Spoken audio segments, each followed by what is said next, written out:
So you've reached the end of 9 souls, and you're bashing your head against a wall with Eigong, a final boss so difficult that she rivals only the Sword Saint himself. If that's the case, then you're in luck, as in this video I'll be providing detailed analysis for each of Eigong's attacks across all 3 phases. After reviewing the attacks, I'll walk you through how I defeated the boss with play-by-play commentary, then wrap things up by describing which Jades and talismans I used, and lastly providing tips I have for the fight in general. Round 1. Fight! First up, we got her high stance, long slash with delayed attacks. Notice that her sword generally points upwards, as that's your cue to watch for here. There's also a talisman opening when she attacks past your position or through you, so keep an eye for that, as that's one of your few windows in this first phase to do any damage. Next up, she's got a low stance, or short slash with quick attacks. Notice her sword points to the ground as she attacks with quick succession. You can basically spam block for these and make it through generally unscathed if you're having any trouble with the timing. However, there's no openings here, so deflect only and wait for further opportunities to attack. She also has a slide slash attack where she dashes through you as she sheaths her blade, followed by 3 quick attacks behind her. Either block the attacks if you're in the danger zone, or otherwise dash away from her, then turn back quickly to hit her with a talisman. There's always an opening here to do that, so make sure you hit it. Next, she has a red talisman attack, and whenever she raises a red talisman, you need to jump and deflect. She'll often do this multiple times in a row, so just keep an eye out for it. Sometimes she'll also do this red orb attack, and the tell for this one happens about as fast as the red talisman attack, but she'll quickly raise a red orb instead. You need to quickly charge Unbound Counter, then release the counter right as she lands in order to deflect, but this will always give you an opening to plant a talisman.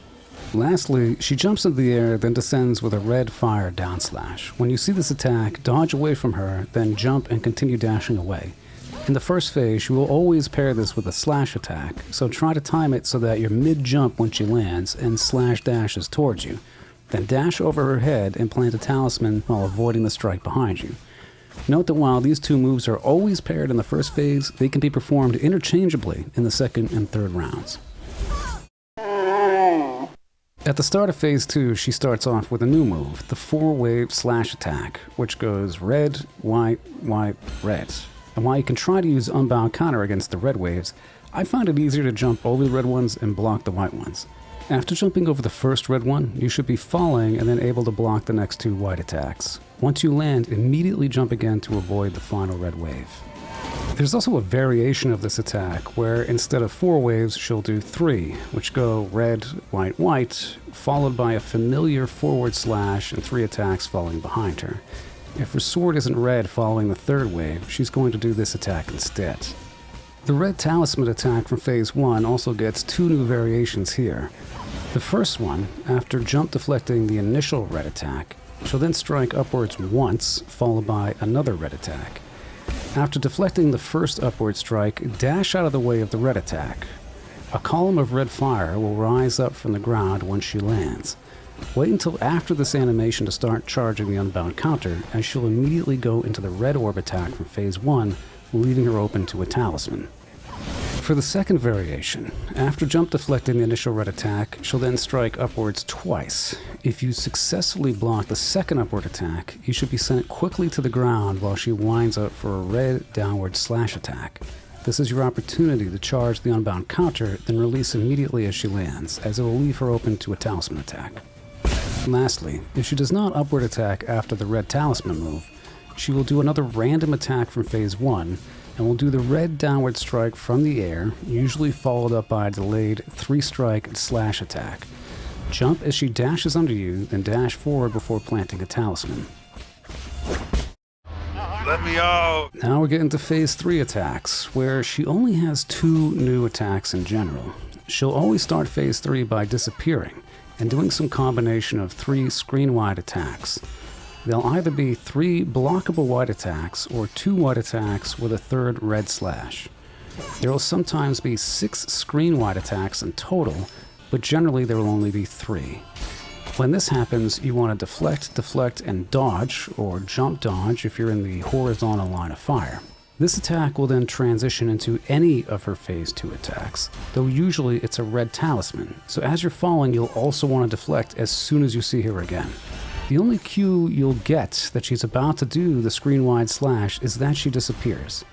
Keep an eye on her at all times, and remember to deflect, deflect, dodge. Ideally, you want to be in the air at the end of the last strike, as you'll almost always need to counter a red talisman attack as you're landing. She does not have a lot of openings in either the second or third phase, but one good way to catch your breath is knowing that after a red talisman attack where she leaps into the air doing the 2 white slashes followed by a red downward slash, is that once she lands on the ground, she will always pause. This is your chance to either heal or hit her with an arrow.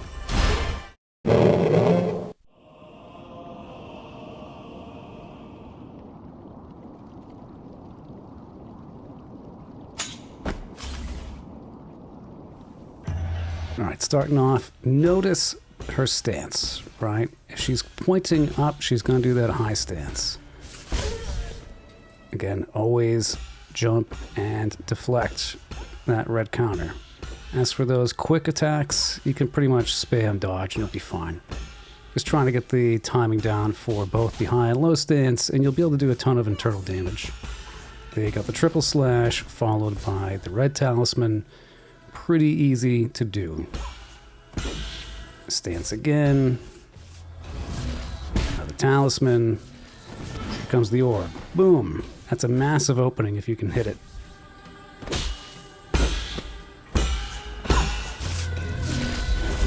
Yep. Jump, dodge, land that talisman. Jump, dodge, talisman. Let's try to get the timing right here. It's going to happen a lot, so if you can perfect it, more internal damage. Jump, dodge, talisman. Yep, got caught there. That quick heal really comes in handy. Now the talisman. High stance.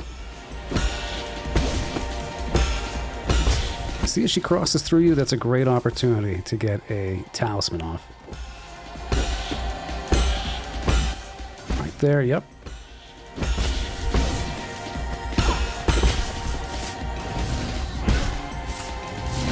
Jump, dodge, talisman.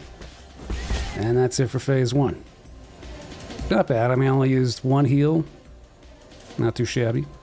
Here comes the red wave, jump, deflect, deflect, jump. High stance to low stance. Another red talisman.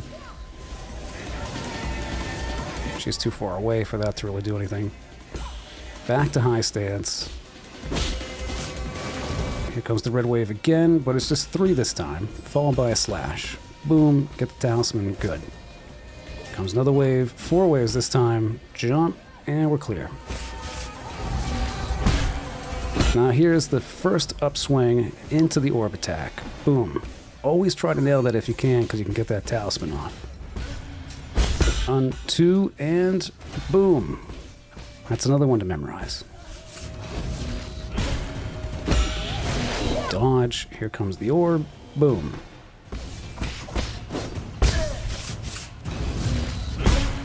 One, 2, and excellent counter. 1, 2, 3. There you go. You just really got to be quick. There's so few opportunities. You got to take every single one. She's too far away for this to do anything again. Try to memorize those stances. And always go for that talisman there.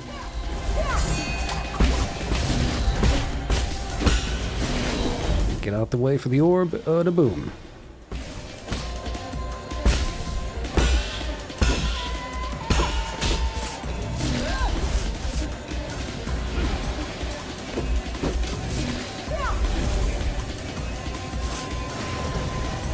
Three waves this time. Into the slash, plant the talisman. Oof. Took some damage. 1, 2, boom. 1, 2, 3. Still got it. Look at that. 1, 2, 3.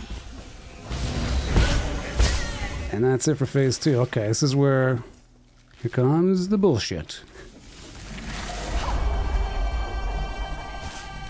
Jump, block, block, dash.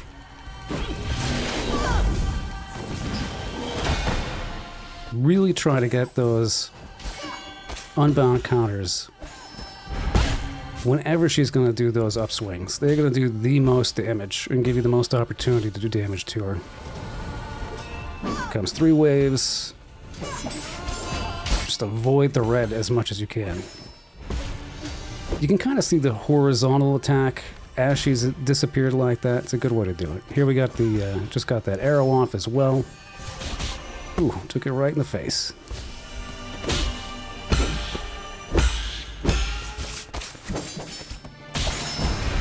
Ugh, brutal.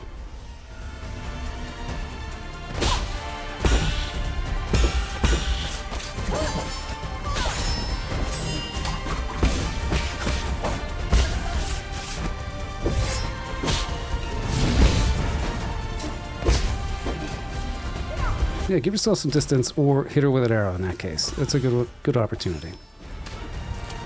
Again, it's very hard. She's going to deal those talisman attacks. You'll often just land right in it and not be able to deflect in time, but do your best. And you're up.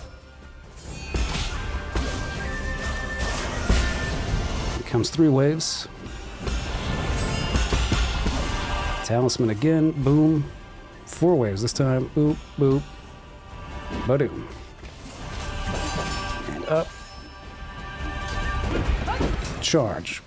You can still get that even if you're too far away for the up slashes, so just keep an eye out for those attacks. That was almost perfect, except I whiffed that one.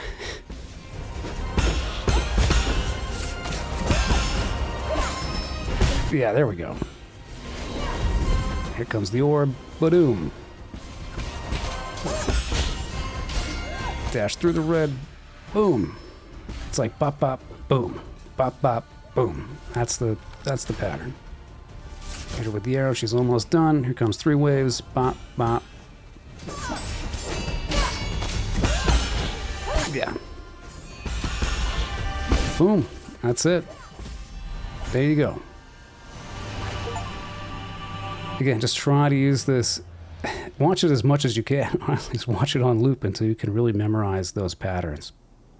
It's totally doable, but because she's got a dozen of them, or over a dozen, it's just you have to be able to recognize and anticipate within 1 second of what she's doing, one of those 12, and act accordingly. It's tough, but you could do it. You could do it. As for my Jade configuration, I use the Hedgehog Jade to do internal damage on a perfect parry. I also use the Reciprocation Jade to do internal damage on an unbound counter, along with the Iron Skin Jade to lessen the damage done to yourself, and finally the Quick Dose Jade just to heal a little bit faster. For the entire fight, I use the Water Flow Talisman, as she won't give you many chances to charge the full control talisman in phase 2 and 3, so it's better just to stick with Water Flow for all 3 phases. Lastly, as far as general tips are concerned, just keep your eyes on her and not Yi. She'll only really take damage from talisman attacks, but using the aforementioned Jades, she will also take internal damage from successful parries, resulting in more damage done once you manage to plant a talisman. She does not have many openings to plant talismans, so you'll need to be patient and only plant them during specific windows of opportunity. Note that she has at least a dozen unique attacks in total, and will generally cycle through them in any random order. That means you need to learn and observe how to mitigate each of these attacks, which will take time and practice. There is a rhythm to each one, but certain attacks that appear in Phase 2 and Phase 3 will take many attempts to master. For Sekiro fans, this is really the opposite of the Ishin fight. You do not want to be aggressive here.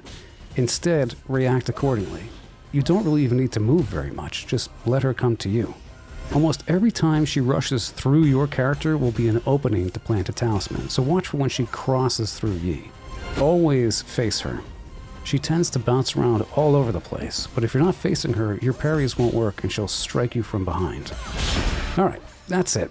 Hopefully that helps some of you out. Eigong was one of the hardest bosses I've ever fought in any video game, but at the same time it was really fun to try and master a dozen different interchangeable attacks. It's certainly a memorable fight. Anyway, good luck with your battle. Now get the hell out of here.